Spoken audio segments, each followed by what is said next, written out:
Noticias vinculadas con la Corte Suprema de Justicia. Por un lado, se acaba de publicar en el Boletín Oficial la aceptación de la renuncia por parte del presidente de la Nación para Manuel García Mansilla. Recordemos que el pasado 7 de abril renunció a su cargo en la Corte Suprema. Él había sido designado en comisión y 4 días después de que el Congreso, el Senado de la Nación, rechazara su pliego, finalmente renunció y recién acaba de publicarse en el Boletín Oficial.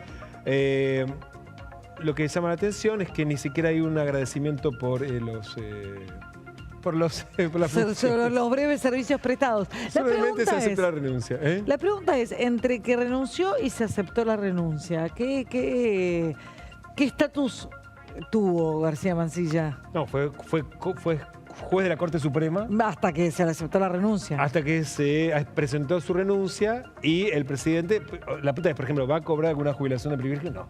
Ah, no, eso está clarísimo. Eso.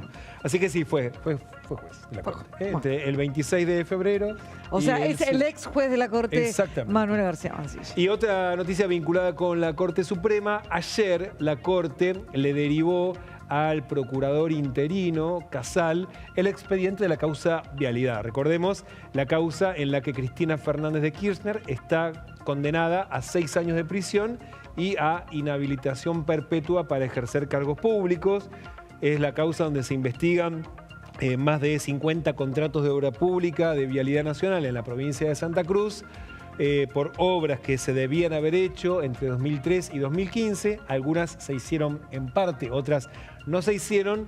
En la gran mayoría, estas que se investigaron con sobreprecios, facturas truchas y un montón de operaciones que derivaron dinero de la Nación hacia empresas vinculadas con los Kirchner, en especial por Lázaro Báez, y que después la sospecha es que finalmente terminó alimentando la corrupción. Cristina Fernández presentó un recurso de queja ante la Corte Suprema para que se revea la condena y de hecho se suspenda y se anule la sentencia. La Corte ya resolvió un montón de recursos de este expediente desde que se inició. De hecho, 24 recursos de queja ya resolvió, no solamente de Cristina Fernández, también de otros acusados, y hasta ahora todos fueron rechazados. Siempre le dijo que no y le dio la razón a las distintas instancias de la justicia que habían ido avanzando con la causa. ¿Qué significa esto que le dio vista al Procurador General de la Nación, o sea, el jefe de los fiscales interino, a Casal? Bueno, que le pide su opinión. Y lo que tiene que decidir en este caso Casal... Que no es vinculante. Que no es vinculante. No es vinculante. Y lo que tiene que decidir Casal, teniendo en cuenta el trabajo del procurador, del jefe de los fiscales, digamos, ante el juicio oral, es si acepta el pedido que hizo el fiscal de juicio, que es de hecho extender a 12 años de prisión, porque lo que él quiere defender es que el delito que cometió fue en el contexto de una asociación ilícita, que si es así duplicaría el tiempo de la pena. Para entender un poco este menjunje, lo que hay por un lado, una suerte de recurso de queja, apelación ante la Corte, por llamarlo de alguna manera, por parte de Cristina Fernández de Kirchner, pero también por parte del fiscal que está llevando acá adelante la acusación contra Cristina Fernández de Kirchner, porque ninguno de los dos está contento con la sentencia final. Uno porque obviamente está condenada, claramente, y el otro porque considera que la condena no es suficiente. Exactamente.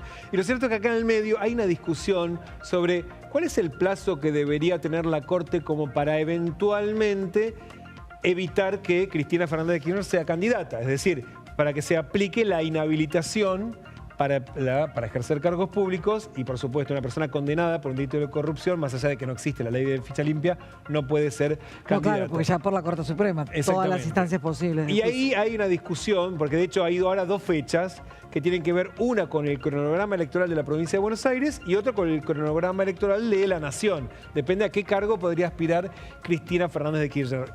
Si se suspenden las PASO en la provincia de Buenos Aires, como todo está indicado, el plazo que hoy es el 24 de mayo, día en que deberían presentarse las listas definitivas, se va a pasar, y tenemos una plaquita ahí, al próximo 9 de septiembre. 9 de septiembre es el plazo para que en la provincia de Buenos Aires, el 9 de agosto, para que en la provincia de Buenos Aires se presenten las listas de candidatos. Y a nivel nacional 17 de agosto. Están bastante pegaditas las fechas. Lo cual, si este fuera el escenario, la Corte tiene más tiempo que en caso contrario. Exactamente.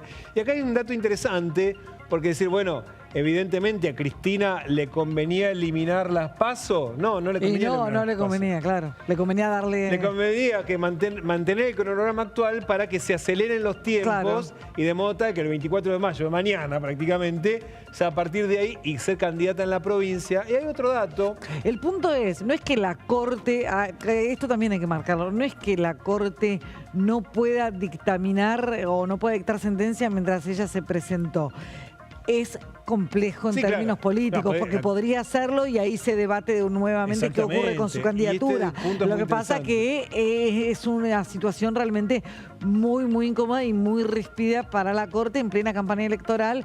Bueno, condenar a una de las principales candidatas que está en la cancha. Ya sea porque está candidateada en la provincia o candidateada a nivel nacional, lo cierto es que siendo candidata, la acusación es directamente de proscripción. Entonces ahí no es que está claro o hay una legislación clara que no correría para ese caso o que ya le empezarían a correr, digamos, en el beneficio de los fueros. No. De hecho, eso sería materia de discusión. Y eventualmente, si Cristina Fernández de Kirchner se anota como candidata, en el medio aparece la sentencia de la Corte y es elegida, lo que puede ocurrir es que... Claro, lo que puede ocurrir es que, por ejemplo, si va como diputada nacional, que el propio cuerpo la excluya. Claro. Como pasó en su momento, ¿se acuerdan? Con Patti. Sí, Patti fue elegido diputado nacional, el ex comisario y ex intendente, y el cuerpo decidió que no le iban a aprobar su candidato, su pliego, digamos, que no le iban a aceptar ingresar al cuerpo y lo excluyeron, y eso pasa. Y eso también puede llegar a pasar por inhabilidad moral eventualmente, y ahí ya sin fueros tendría que empezar a ser ejecutada la pena. Pero lo cierto es que primer paso dio la Corte, le envió al Procurador de la Nación el expediente de la causa de vialidad.